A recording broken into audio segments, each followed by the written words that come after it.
स्वागत है दोस्तों। हम लोग यूपीएससी पीटी का पीवाईक्यू, ये जो पीवाईक्यू है उसको हम लोग एनालिसिस कर रहे थे। उसका आज पार्ट 6 है। इसमें देखते हैं, ये एक अच्छा क्वेश्चन आगे के लिए भी बन सकता है। देखिए कि निम्नलिखित में से कौन कृषि लागत और मूल्य आयोग के उद्देश्य हैं। ठीक है, तो देखिए पहला तो ये है कि इसमें ऑप्शन में दिया हुआ था कृषि मूल्यों को स्थिर करना, किसानों के सार्थक वास्तविक आय यानी कि मीनिंगफुल रियल इनकम स्तर सुनिश्चित करना, तीसरा पब्लिक डिस्ट्रीब्यूशन सिस्टम के जरिए जरूरी खेतों की चीज़ें सही दाम पर देकर उपभोक्ता के हितों की रक्षा करना, और चौथा किसानों के लिए अधिकतम मूल्य सुनिश्चित करना।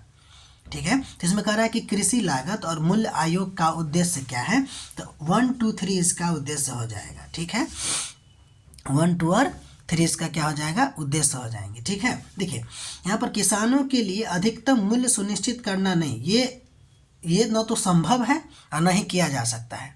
ठीक है, ये नहीं दिया जा सकता। आप समझिए कि अधिकतम मूल्य यह नहीं है, बल्कि उचित और न्यूनतम गारंटी प्रदान करना उद्देश्य है किसका, CACP का, यानी कि कृषि लागत और मूल्य आयोग का। ठीक है, अब देखते हैं, इससे आपको एक चीज़ यहाँ पे समझ में आ रही होगी कि MSP, तो MSP के बारे में देखते हैं। हालांकि जब हम लोग लेक्चर करेंगे इकोनॉमी का, जो कि अभी कंटिन्यू है ही, तो उसमें भी हम लोग इसको देखने की कोशिश करेंगे। फिर भी यहाँ देखते हैं, ये जो MSP है ना, उसका फुल फॉर्म होता है मिनिमम सपोर्ट प्राइस, न्यूनतम समर्थन मूल्य। ध्यान दीजिए इसके बारे में कि अगस्त 1964 में भारत सरकार ने फूड ग्रेन्स प्राइस कमेटी के रूप में झा कमेटी गठित की है। ठीक है, जिसके अध्यक्ष आपको थे LK झा।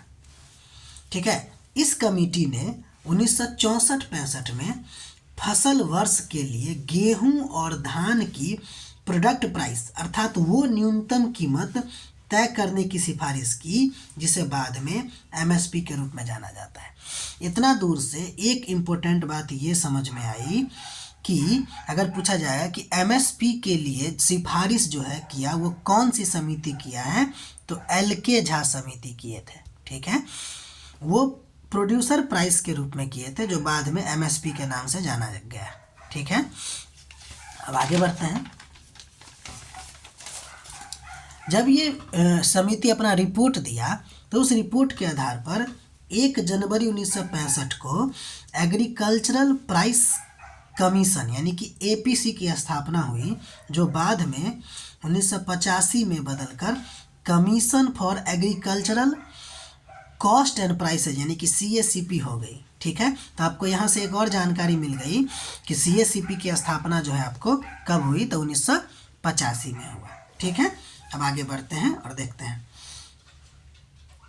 कि यह सरकार द्वारा, अब मान लीजिए अगर आपसे पूछा जाए कि न्यूनतम कीमत होता क्या, MSP होता क्या है, तो यह सरकार द्वारा किसानों को प्रस्तुत की जाने वाली एक न्यूनतम कीमत होती है, न्यूनतम कीमत होती है जिस पर किसान, यहाँ ध्यान दीजिएगा, चाहे तो सरकारी संस्थानों को अपनी कृषि वस्तुओं को विक्रय कर सकती है। वो चाहे तो बाहर भी कर सकती है, अगर नहीं इससे कम रेट पर अगर कोई दे रहा है तो सरकार को भी बेच सकती है। ठीक है, अब देखिए MSP एंड FRP ये दोनों के बारे में जो है आपको सुझाव CACP देता है। ध्यान दीजिएगा, अगर कहा जाएगा कि MSP और FRP, ये FRP आपको गन्ना पे होता है, कि इसका सुझाव कौन देता है, तो आपको हो जाता है CACP के द्वारा सुझाव देता है, लेकिन अंतिम निर्णय जो है आपको, वो आपको CCEA यानी कि cabinet committee on economic affair द्वारा किया जाता है। ये बहुत इंपॉर्टेंट है, भूलना नहीं है इस बात को। ठीक है, अब हम लोग आगे बढ़ते हैं, अगला क्वेश्चन देखते हैं कि निम्नलिखित में से कौन सी बातें ऐसी हैं जिन पर संवैधानिक संशोधन केवल तभी किया जा सकता है जब कम से कम कह रहा है कि आधे राज्यों की विधानसभा द्वारा अनुमोदन किया जाए। ये क्वेश्चन था। यहाँ ऑप्शन देखिए, ऑप्शन ये था कि राष्ट्रपति के चुनाव से संबंधित प्रावधान, संसद में राज्यों के प्रतिनिधित्व से संबंधित प्रावधान, 7वीं अनुसूची की किसी सूची से संबंधित प्रावधान, और किसी राज्य की विधान परिषद का उन्मूलन। ठीक है, तो कौन, एक तो पहली बात तो ये है कि आधे से अधिक राज्य इस आधे से अधिक राज्य की विधानसभा का अनुमोदन और स्पेशल बहुमत, है ना, दोनों का मिला जुला रूप। तो कौन होगा? तो इसका आंसर पहले देख लीजिए, 1 2 3 होगी, ये नहीं होगा। ये जो किसी राज्य के विधान परिषद का उन्मूलन या गठन की बात करें तो इसका प्रावधान आपको आर्टिकल 169 में है, 169, ठीक है। इससे रिलेटेड आपको संविधान संशोधन के बारे में देखना चाहिए, ठीक है। इससे रिलेटेड ये टॉपिक निकल के सामने आती है, तो इसके बारे में थोड़ा सा देखते हैं। देखिए, संविधान संशोधन के बारे में अगर कहा जाए तो ये हमारे संविधान के भाग 20 में, आर्टिकल 368 में और दक्षिण अफ्रीका के संविधान से लिया गया है। यहाँ से 3 फैक्ट है, बहुत ही कॉमन फैक्ट, मतलब कि बहुत ही सिंपल फैक्ट है, इस बात को ध्यान रखिएगा। अब बताते हैं कि संविधान संशोधन होता क्या है। तो संविधान संशोधन का मतलब हुआ कि संविधान में नया प्रावधान जोड़ना, प्रावधान अगर कोई पुराना है और समय के अनुसार उसको बदलना है तो उसमें सुधार करना, कोई प्रावधान बहुत ही ज़्यादा पुराना हो गया है तो उसको हटाना, यानी कि किसी प्रस्ताव को जोड़ना, सुधार करना, हटाना, समाप्त करने की प्रक्रिया को ही हम लोग क्या कहते हैं? संविधान संशोधन कहते हैं। आप लोग एक चीज़ गौर कीजिएगा कि आखिर हम अपने संविधान को जीवंत दस्तावेज यानी कि लिविंग डॉक्यूमेंट क्यों कहते हैं, ये आपको शायद इससे आंसर मिलने की संभावना होगी। आप लोग ढूंढने का कोशिश कीजिएगा कि हमारे संविधान को जीवंत दस्तावेज क्यों कहा जाता है, ठीक है। इससे जोड़ने की कोशिश कीजिएगा, ठीक है। आगे बढ़ते हैं और देखते हैं अभी और कुछ। देखिए, अगर हम संविधान में संशोधन की बात करें तो 3 स्तर पर संशोधन, यानी कि 3 प्रकार से संशोधन कर सकते हैं। पहला, साधारण बहुमत से।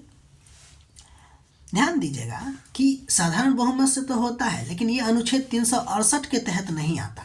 हम लोग देखे हैं कि संविधान संशोधन जो है आपको, वो संविधान के भाग 20 में है। देखिए, भाग 20 में है और अनुच्छेद आपको 368 में है।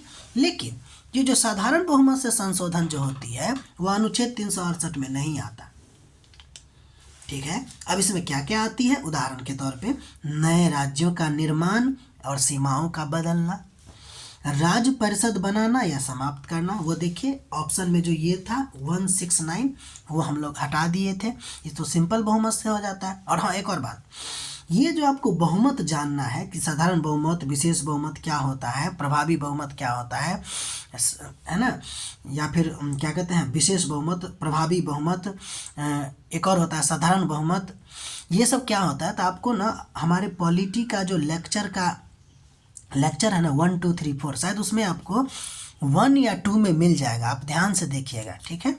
बाकी आगे बढ़ते हैं। नागरिकता से जुड़े प्रावधान भी साधारण बहुमत से पारित हो सकता है। संसद के कुछ नियम जो होंगे वो भी आपको साधारण बहुमत से पारित होगा। उसके बाद एक बहुमत होता है जिसका नाम है विशेष बहुमत। हमारे संविधान का अधिकांश बहुमत जो है आपको, अधिकांश प्रस्ताव जो है आपको विशेष बहुमत से ही पारित होता है। अगर हम सी की बात करें, एक और टाइप होता है, 3 स्तर होता है ना संशोधन का, तो उसमें तीसरा है आपको विशेष बहुमत प्लस आधे राज्य की मंजूरी। यही सवाल पूछा हुआ था यूपीएससी, तो ध्यान दीजिए। विशेष बहुमत और आधे राज्य की मंजूरी की अगर बात करें तो 5-6 प्रावधान है। पहला देखिए, राष्ट्रपति के चुनाव से जुड़े प्रावधान, उसमें दिया गया था ऑप्शन में। संसद में राज्यों का प्रतिनिधित्व, ये भी दिया गया था ऑप्शन में। 7वीं अनुसूची की सूचियाँ जो होगी, जिसमें क्या है आपको संघ, राज्य और संवर्ती सूची है, उसमें बदलाव। एचसी और एससी के अधिकार क्षेत्र में बदलाव, राज्यों की शक्ति से जुड़े प्रावधान, और खुद अगर आपको अनुच्छेद 368 में ही संशोधन करना है तो वो भी आपको विशेष बहुमत प्लस आधे राज्य की मंजूरी की जरूरत पड़ेगी। तो ये आपने देखा संविधान में संशोधन का 3 स्तर, ठीक है। बाकी और भी डिटेल किया जा सकता है। हम संविधान संशोधन विधेयक के बारे में बात कर सकते थे, ये भी बता सकते हैं इसका जो है आपको महत्व क्या है, इसका क्या नुकसान है ना, एडवांटेज और ये सब जो होता है डिसएडवांटेज, वो सब भी देख सकते थे। लेकिन वो चैप्टर पढ़ने में ज़्यादा मज़ा आएगी, ठीक है ना, वहाँ पे हम लोग देखेंगे। हम लोग आगे बढ़ते हैं और अगला क्वेश्चन देखते हैं कि गुप्त काल के दौरान संस्कृत नाटकों में महिला और शूद्र जो भाषा बोलते थे वो कौन सी भाषा थी? तो बहुत सारी भाषा उसमें ऑप्शन में है, 3-4, उसमें से आपको चूज करना होगा प्राकृत भाषा। इसका आंसर यही होगा। संस्कृत नाटक जो था उसमें महिलाएं और शूद्र जो है आपको कौन सी भाषा बोलती थी? बोलते थे वो लोग तब प्राकृत। अब देखिए गुप्तकालीन साहित्य की बात करते हैं। देखिए गुप्त काल में ब्राह्मणवाद का पुनः उत्थान हुआ, इस बात को भूलना नहीं है। जब उत्थान हुआ तो इसी के साथ संस्कृत साहित्य का भी पुनरुत्थान हुआ, और इस समय तक आते आते संस्कृत साहित्य जो है आपको वो क्लासिकल मानदंड हासिल कर लिया। जब हम लेक्चर लेंगे ना इसका तो इसमें बताएंगे कि क्लासिकल मापदंड लेने का क्या मतलब होता है।